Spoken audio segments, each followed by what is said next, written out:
Ini digambarkan di dalam surat Al-An'am 76 sampai dengan 79. Kisah Nabi Ibrahim alaihissalam dalam menemukan Tuhannya.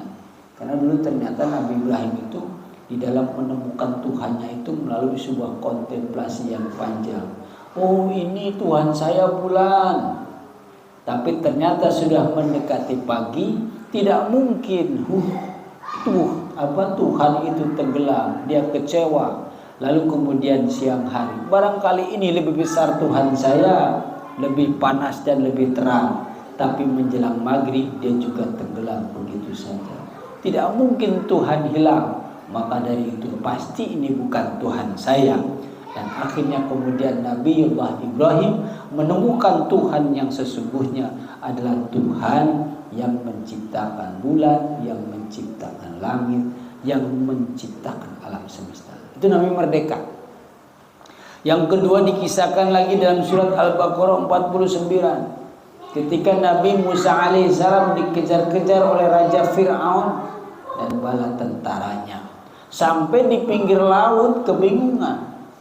Kalau dia maju ke Cebun, kalau dia diam pasti akan digasak oleh Fir'aun dan bala tentaranya. Maka kemudian Allah Subhanahu wa taala memberikan instruksi wahyu kepada Nabi Musa yang dia mempunyai sebuah tongkat. Pukulkan 3 kali ke dalam laut dan akhirnya kemudian laut terbelah menjadi 2. Yang tadinya lautan tapi kemudian menjadi jalanan. Jadi dinding, Mang Udin. Subhanallah, kalau bukan kekuasaan Allah. Maka kemudian Nabi Musa dan bala tentaranya menyeberangi lautan.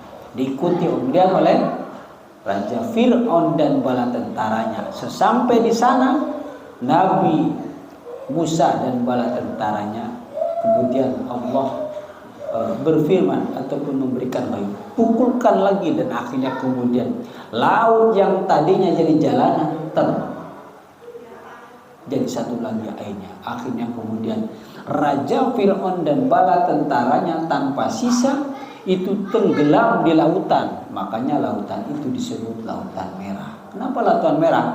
Karena di situ tuh darah manusia hancur lebur. Hanya satu orang yang tidak tenggelam. Dia ke laut tapi kemudian ke samping lagi, ke tepian lagi, ke pantai. Siapa dia? Siapa dia? Yaitu Raja Fir'aun sendiri. Sengaja Allah menyisakan satu orang itu supaya menjadi ibrah dan pelajaran di kemudian hari. Saat ini masih ada jasad daripada Raja Fir'aun itu utuh, dalam artian rambutnya ada, tubuhnya ada, walaupun sudah tidak utuh lagi, sebagai bentuk bahwa ini loh orang yang dulu menganggap dirinya sebagai Tuhan, yang mengaku dirinya Tuhan, sekarang ternyata mati. Masa Tuhan mati? Itu ibrahnya seperti itu. Ma'asyiral muslimin rahimakumullah. Yang kedua adalah 17 rakaat. 17 rakaat Bang itu adalah penggalan dari 5 waktu sholat. Islam, Isya, subuh, lohor, asar, maghrib. Yang kalau digabungkan itu jumlahnya ada 17 rakaat. Maka jadikanlah sholat sebagai penolong dan menjadi satu-satunya jalan sebagai interaksi antara manusia dengan Allah Subhanahu wa taala. Di dalam Al-Baqarah 45 Allah Subhanahu wa taala berfirman, "Wasta'inu bis-sabri was-salah wa innaha lakabiratun illa 'alal khashiyin." Dan mohonlah pertolongan kepada Allah dengan sabar dan salat, dan sesungguhnya yang demikian itu sungguh berat kecuali bagi orang-orang yang khusyuk. Jadi kalau kita mempunyai persoalan Bang Nesin, itu katanya kita hanya 2 hal, yaitu kita sholat dan kemudian kita sabar kepada Allah Subhanahu wa ta'ala. Jadikan sabar dan sholat sebagai penolongmu, maka insya Allah segala macam urusan dan problematika hidup kita akan mendapatkan solusi dari Allah Subhanahu wa ta'ala. Dan di dalam Al-Baqarah 153 Allah Subhanahu wa ta'ala berfirman, Bismillahirrahmanirrahim. Ya ayyuhalladzina amanu ista'inu bis-sabri was-salat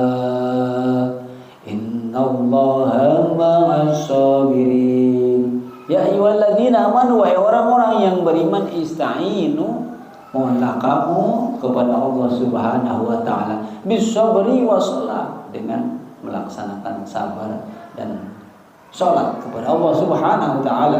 Innallaha, sungguhnya Allah ma'as sabirin, bersama dengan orang-orang yang sabar. Mudah-mudahan kita selalu, makanya ayo sama-sama kita makmurkan mushola kita ini. Mudah-mudahan ini menjadi wasilah untuk kemudian kita diselamatkan menuju surganya Allah Subhanahu wa taala. Satu lagi adalah 17 Ramadan. Apa Mahmudin 17 Ramadan? 17 Ramadan itu adalah hari diturunkannya kitab suci Al-Qur'an. Allah Subhanahu wa taala berfirman itu di dalam syahrul Ramadan alladzi unzila fihi al-Qur'an hudan lin-nas wa bayyinatin minal huda wal furqan. Ayat. Jadi Allah itu menurunkan Al-Quran itu sebagai petunjuk bagi manusia, wal furqan, dan pembeda antara yang batil, yang buruk, yang baik, yang boleh, tidak boleh. Itu Al-Quran seperti itu. Jadi siapa saja yang kemudian mengaku Islam, maka kemudian dia wajib harus bisa membaca Al-Quran. Makanya ayo saya siapkan waktu pada maghrib, siapa saja yang mau baca Quran, belajar, gak usah malu-malu. Karena ternyata ciri-ciri orang yang beriman terhadap kitab Allah ada 3, Bang Udin.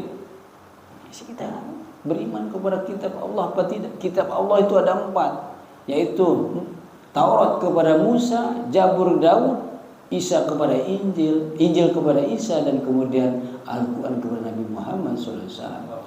Keempat-empatnya kita wajib imani, tetapi yang wajib dibaca adalah Al-Quranul Karim. Dan direduksi itu Zabur, itu Taurat, dan itu Injil di dalam Al-Quran karena sudah disempurnakan. Al-yawma akmaltu lakum dinakum wa atmamtu alaikum ni'mati wa raditu lakumul Islam dinan. Sudah sempurna agama Islam itu, maka kita tidak perlu kemudian khawatir lagi. Dan di dalam Al-Quran Karim surat Al-Baqarah ayat yang kedua setelah Bismillahirrahmanirrahim, Alif Lam Mim, Dzalikal kitabu la raiba fihi hudal lil muttaqin. Ternyata tidak ada keraguan sama sekali, hadal kitab ini Al-Quran, dan itu adalah merupakan petunjuk bagi orang-orang yang bertakwa kepada Allah Subhanahu wa taala. Maka ketika kita menganggap bahwa Allah itu adalah Tuhan kita, ketika kita ada persoalan, tidak perlu kita pergi ke dukun, tidak perlu kita pergi ke orang pintar. Belum tentu yang kita datang itu lebih pintar daripada kita. Kita punya Allah Subhanahu wa taala, maka dengan bersabar dan melaksanakan sholat itu kunci untuk kita mohon perlindungan daripada Allah Subhanahu wa taala. Bahkan Nabi Muhammad SAW sudah bersumpah, taraktu fikum amrayni lan tadilu ma tamassaktum bihima, kitabullah wa sunnatur rasul. Jadi telah aku tinggalkan 2 perkara, kata Nabi, yang siapa saja berpegang teguh kepada 2 perkara tersebut, maka dia tidak akan pernah celaka seumur hidup. Apa itu? Yaitu kitab Allah, yaitu Al-Quran, dan sunnah Nabi kita Muhammad SAW. Kita sebagai ahlu sunnah wal jamaah, sandaran kita 4. Sumber hukum Islam kita itu ada 4. Yang pertama Al-Quran, yang kedua Al-Hadis, ditambah lagi ijma dan qiyas.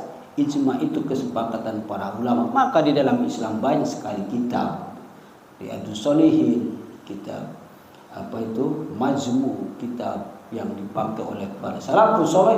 Itu adalah kitab-kitab itu dikarang oleh para tabi'in dan para sahabat Nabi Muhammad SAW sampai kemudian ke sini. Tetapi intinya adalah bereduksi daripada Al-Quran dan hadis Nabi Muhammad Sallallahu Alaihi Wasallam.